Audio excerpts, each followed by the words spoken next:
Hello বন্ধুরা, তোমাদের আরও একবার রিম্পা লাইফস্টাইলে ভিডিওতে স্বাগত। বন্ধুরা দেখো, আমার বাড়িতে অনেকগুলো লাল খাড়া হয়েছে, তাই ভাবলাম একটা মোটা পাড়া থেকে লাল খাড়া তুলে নিই।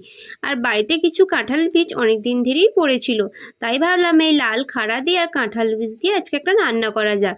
দেখো, কাঁঠাল বীজগুলোকে ছোটো ছোটো করে কেটে নিলাম আর লাল খাড়ার পাতাগুলোকে বেছে ফেলে দিলাম। পাতাগুলো আমার লাগবে না। ডাঁটাগুলোকে দেখো ছোট ছোট করে কেটে নিলাম। এবার কড়াইয়ে কিছুটা জল বসিয়ে দিলাম। গরম হয়ে এসছে, 1 চিমটে নুন দিয়ে কাঁঠালি বীজগুলোকে সেদ্ধ করতে বসিয়ে দিলাম। বেশিক্ষণ সেদ্ধ করব না, যেহেতু কাঁঠালি বীজটা রান্নার সময় আর একবার সেদ্ধ হয়ে যাবে। এবার ততক্ষণে দেখো মশলার জন্য ভাবলাম বাটা মশলাটা করে নিই। ধনে, জিরে, শুকনো লঙ্কা ও আদা বেটে নিলাম। এবার দেখো মশলাটাকে তুলে নিলাম।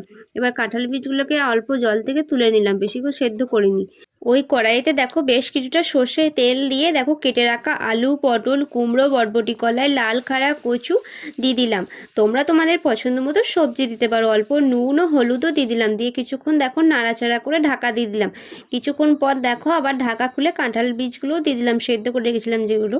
এবার দেখো আবার ঢাকা দিয়ে দিলাম। এই রান্নাটা করার সময় বেশ কিছুবার ঢাকা দিয়ে বেশ রান্নাটা করলে কষিয়ে কষিয়ে রান্নাটা খেতে খুব ভালো হয়। এবার দেখো ঢাকা খুলে দিয়ে বাটা মশলাটাও দিয়ে দিলাম। আর একটু নাড়াচাড়া করে কিছুটা বাটি ধোয়া মশলার যে বাটিটা, বাটি ধোয়া জল দিলাম। এবার ঢাকা দিয়ে দিলাম। এরপর আবার ঢাকা খুলে দেখো বেশ কিছুটা জল দিয়ে দিলাম ঝোলের জন্য। আবার ঢাকা দিয়ে দিলাম। আবার বেশ কিছুক্ষণ পর দেখো ঢাকাটা খুলে দেখলাম সব সবজি প্রায় সেদ্ধ হয়ে এসেছে। এবার নামিয়ে নিলাম। এবার ওই কড়াইয়ে কিছুটা সর্ষের তেল দিয়ে দিলাম।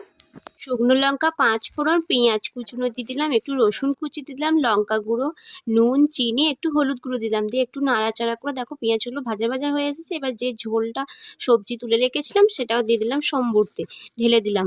দেখো একটু নুন দিয়ে দিলাম, নুনটা কম হইলো। এবার দেখো অল্প মিট মশলাও দিয়ে দিলাম। দিয়ে আরেকবার ফুটিয়ে নিলাম ঝোলটাকে ভালো করে।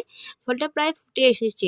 এবার দেখো নামিয়ে নিলাম। এই ঝোলটা খেতে খুব ভালো লাগে গরম ভাতের সাথে। তো বন্ধুরা তোমরা ততক্ষণে বলে ফেলো কে কোথা থেকে আমার ভিডিওটা দেখছো, তবেই না ঝটপট উত্তর দেবো বলো।